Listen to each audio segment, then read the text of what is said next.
Hi, this is Dave with Market Trading Concepts, closing out the week for Friday, June, I guess it would be June the 15th. I'm recording this video on Sunday, June the 17th, and we're just going to cover a couple of key markets here, the Stock Index Futures, and we'll take a look at a couple of key currencies like the US dollar index this week. Just a reminder to those watching these videos are for educational purposes only. They are not intended to provide any specific advice with regards to taking any positions or to solicit any kind of trading or investment advice at all. So these videos are strictly for educational purposes. We're not providing any advice. Use these videos at your own risk. So let's start out with the Stock Index Futures. We'll start with the Dow Futures.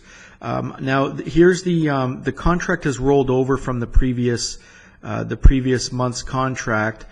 So now what I'm doing is I'm charting the continuous contract here, and some of these values change as a result of contract rollover. So there are some discrepancies with the values, but I've recreated this chart here based on the previous contract month, and I've only left on some of the values that I felt were some of the key levels. So on that basis, I'm going to get rid of the previous contract and expand out the continuous contract for the Dow Futures.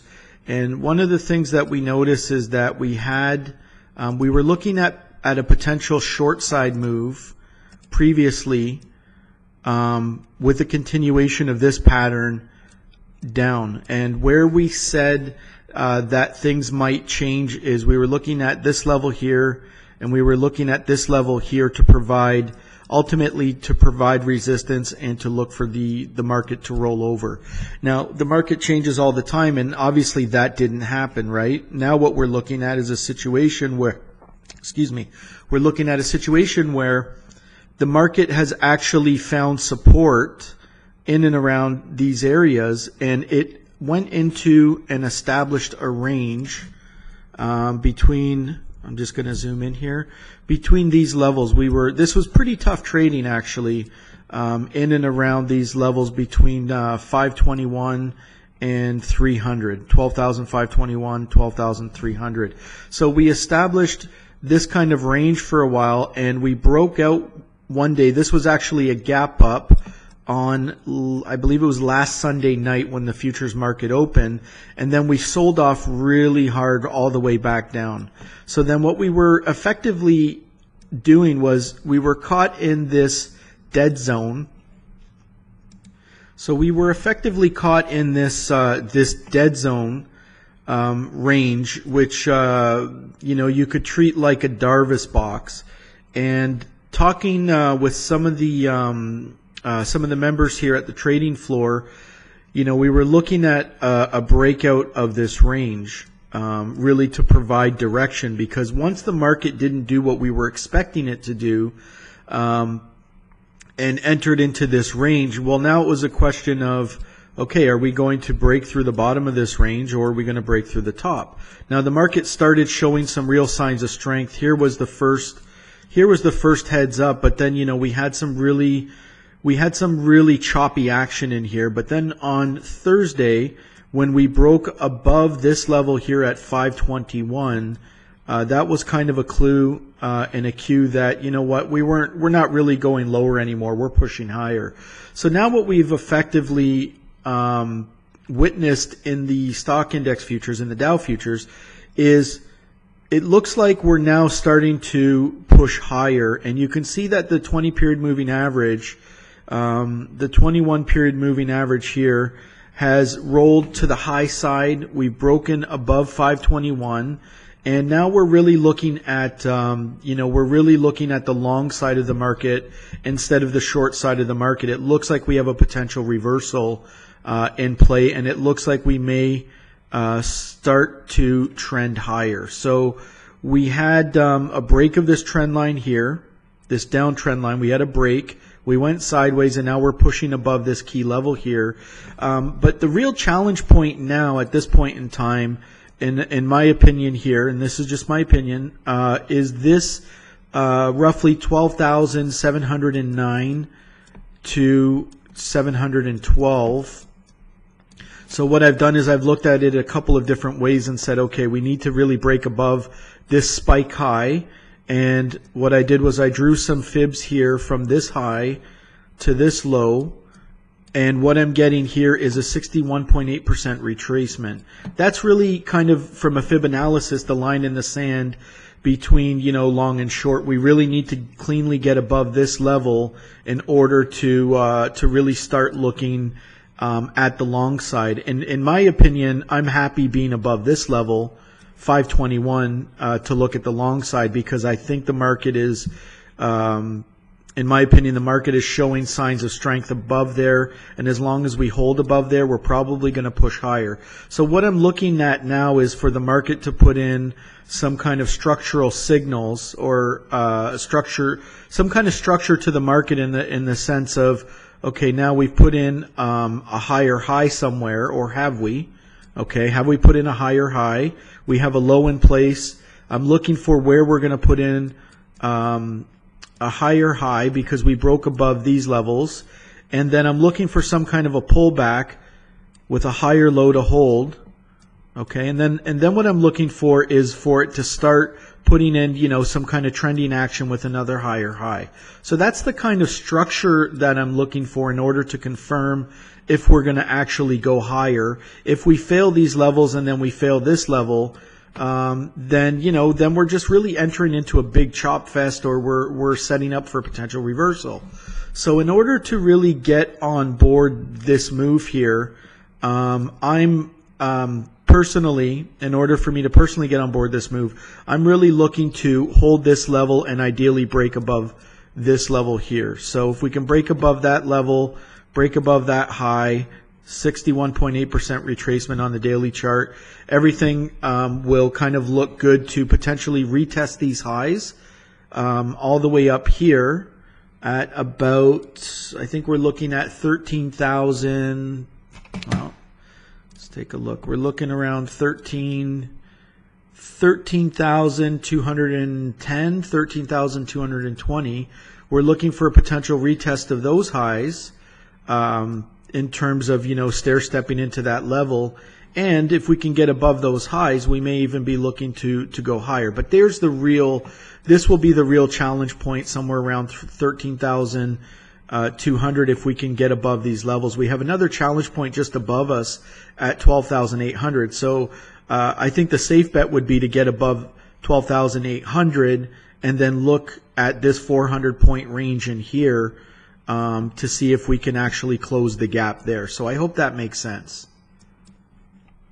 The other thing that looks really interesting with this chart is that we're really, effectively I like to see this where the trend has actually rolled back to the high side, and it looks like it wants to go higher. So this is also leading me to believe that the long side of the market is really the right side of the market to be looking at this point in time. In consideration of the challenge points that we just noted there. Now, if we take a look at the stock index futures, let's look at the three main indexes that I look at from the Darvas squeeze perspective, and we'll just quickly go through it. You can see here's the Dow futures on the daily chart, and it looks as though we've got this Darvas box in play, and we kind of noted this idea here on the previous chart that we were looking at, that we really need to get above that point. So if we get above this high here, around 709, 710, let's call it, then we're going to have a Darvas box breakout. We don't have a Darvas squeeze on the daily YM or on the daily Dow future, but we do have a potential Darvas box breakout. And you can also see here we have the 8 period exponential moving average crossing over the 21 period exponential moving average, which is for some is in itself a buy signal, or some people in the market use it as a buy signal. You've got a MACD that has crossed to the high side, and the trending indicator is still negative, but it looks like it wants to cross to the high side. Now, if we look at the weekly chart, we've really effectively had an 821 crossover. It failed and crossed back to the high side, and we're coming back into some of these resistance levels on the weekly chart. Now, the 60-minute chart has been strong and has been firing off signals and trending higher. So that bodes well for the buy side or the long side of the Dow futures. Now, if we look at the S&P futures, the S&P futures in themselves look about the same. They look about the same. They look a little bit stronger on the weekly chart here. If you look at, so here's the weekly chart. If you look at the daily chart, what it looks like is, it looks like we are about to fire a Darvis squeeze to the high side. So it's in about the same situation as the Dow futures, right? Where we look like we're going to break over to the high side. You've got an 821 crossing over, but here you've got a potential Darvis squeeze setting up. So Darvis box plus the squeeze, MACD's rolling to the high side. This the S&P futures look ready to put in a Darvis squeeze to the long side. If this follows through within the next 1 or 2 days, Monday, Tuesday, Wednesday, then you're going to have a bona fide Darvis squeeze signal to the high side. If we look at the Nasdaq futures, it's in a squeeze with a potential breakout situation there. According to this radar screen, you're in a squeeze with a potential breakout situation. So it looks a little bit weaker than the other indexes, but it's got a kind of a high and tight Darvis box on the daily chart. The weekly chart looks a little bit weaker. The daily chart, let's just zoom in quickly on the daily chart. It fired an initial long signal back here at, let's see, 2564. But it is a reversal type signal, and it looks like we're going to put in kind of a high and tight Darvis squeeze to the high side if it follows through above this level here. Another potential signal. I mean, it did, technically the way the software works, it did fire a signal here, but if it follows through above this level around 2,600, it's going to print another signal here. So this is, this is still negative, but it could roll to the high side. This is boding well for the long side. So it'll be interesting to see if we get some kind of confluence between all the indexes pushing through their Darvis box highs and some of them their Darvis squeeze signal highs. Then it looks as though the long side will be our preferred side of the market to be looking at here. We still really need a couple of days to see this through. I mean, we really rallied into resistance. It's not uncommon to get a pullback from those levels and see if we follow through, with some long signals to look at some potential long side action. So if we just take a look also at the transports look much like the S&P. Much like the S&P futures, where they look like they're going to put in a Darvis squeeze breakout to the high side on the daily chart. On the weekly chart, they're really just at resistance. Now I wanted to just take a look at the US dollar and the euro, just because I feel like these are really driving the overall markets. If we look at the dollar index on the weekly chart, it still technically has a long signal in play. Where everything still looks long side.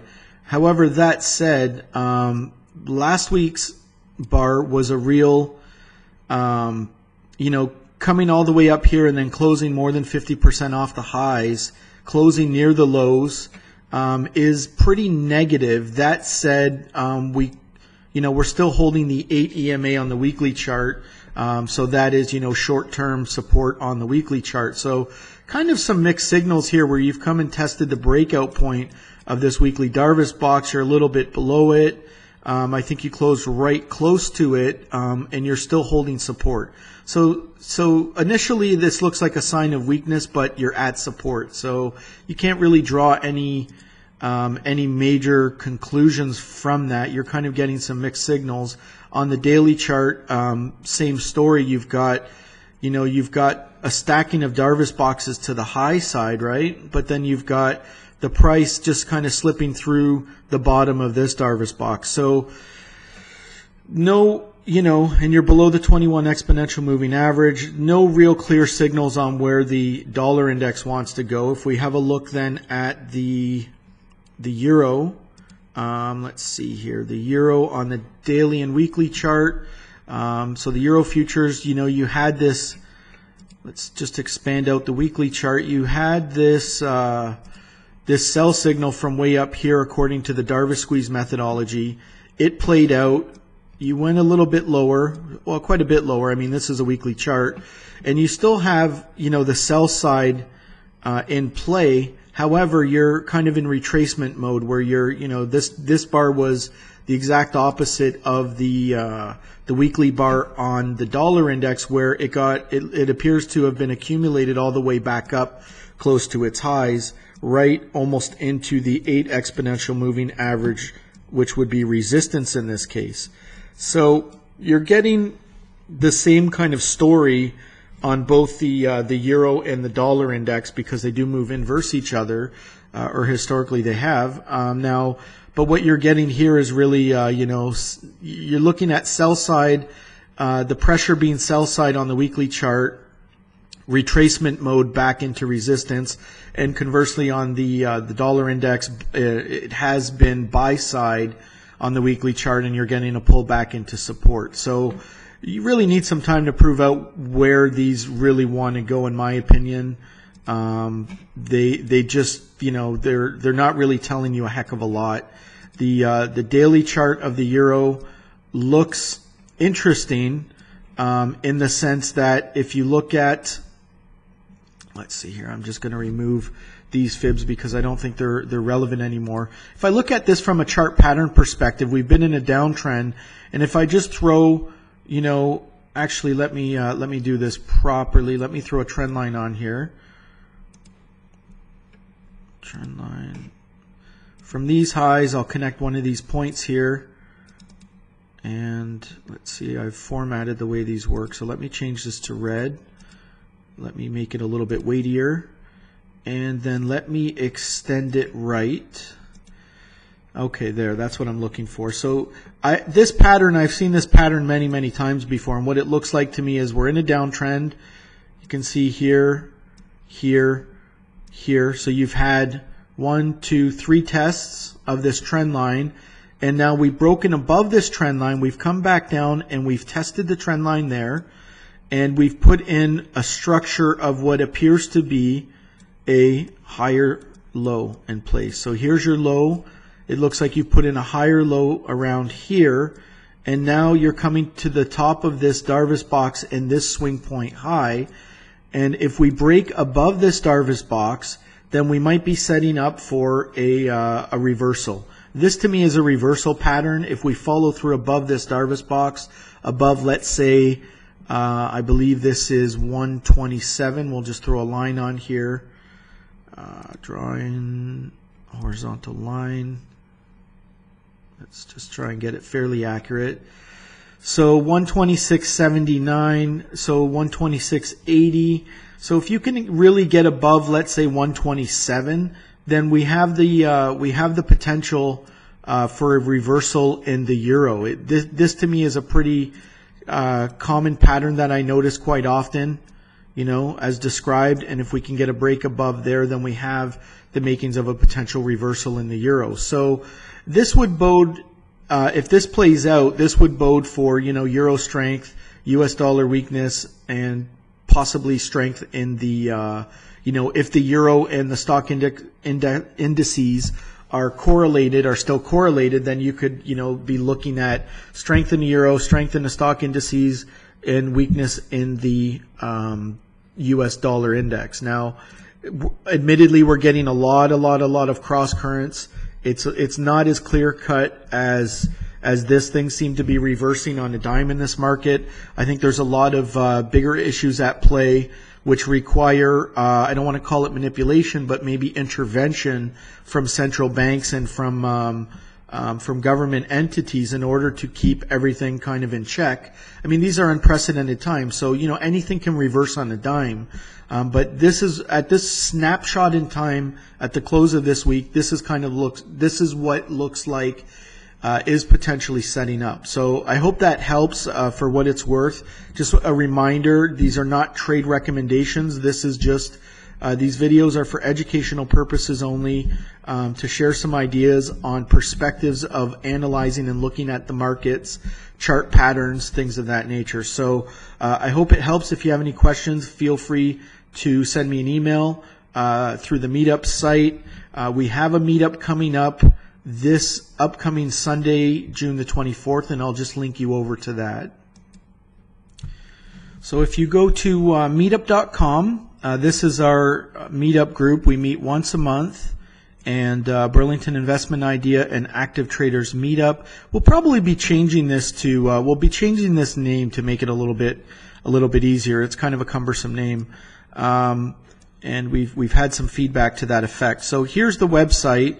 It is meetup.com/Burlington-investment-idea-meetup. So you can put the video on pause, link over to the site. You have to opt into meetup.com, and then what you can do is, let me just move this over. What you can do is you can come up to, once you're signed up for Meetup, you can register on our site. You'll have to join. And you can just come to upcoming meetups, and it will take you to this currently active meetup at Technical Analysis and Chart Reading Part 4. We'll be looking at just different chart patterns, technical analysis techniques in this ongoing series. None of the information is meant to provide specific trading or investing advice, but they are for educational purposes, just to recognize different patterns, different things that you can look at in different markets, see if it makes sense to you, and possibly utilize some of those techniques moving forward, at your own discretion. So these are some of the kinds of things that we've learned over the years. Right now we have about 8 people signed up. We have 10 spots left. That'll fill up pretty quickly. Going into the end of next week, it usually does. We usually have, 15 or so people at the meetups, 15 to 18. 18 is our maximum number that we can hold at our current venue. So we look forward to seeing you there. If you're interested, you can sign up. You can send me an email right through this site here if you want to contact me. I hope that helps. Have a great week in the markets, and have a fantastic rest of the week. For all the fathers out there, happy Father's Day. Keep doing what you do, and we'll look forward to seeing you at an upcoming meetup or at an upcoming video update. Take care.